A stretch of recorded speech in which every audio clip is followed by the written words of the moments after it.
Hi, I've been getting a lot of comments on my posts saying, how do you shoot your cinematic videos? So I'm going to show you guys how I do it. Whether you use a phone camera or a professional camera. First things first, you will need a tripod. You need a tripod to shoot yourself, and you need a tripod for stabilization. The next thing you're going to be needing is lighting. You need a light for your shoots. Lighting is very essential in your videos. It helps give your videos quality and bring it to life. The same way natural light blends with your iPhone, also artificial light blends with your phone or camera. Whether it's a small light or a big light, just get a light for your videos. If you're someone that talks on your video, you need a mic.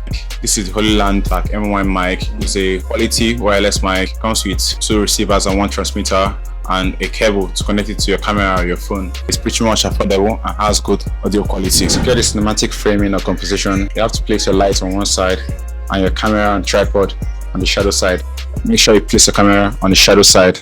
That's how you get the cinematic composition. So if you get the steps right, you're good to go. And here comes the editing. I launched a professional video course on video editing and color grading with CapCut. So if you want to learn every trick on editing, you can find it in the course. This course is very affordable. If you want to get this course, simply click the link in my bio or come to my DM and I'll sell you the course. If you have any questions, just comment and I'll reply you. Thank you for watching and see you in the next one.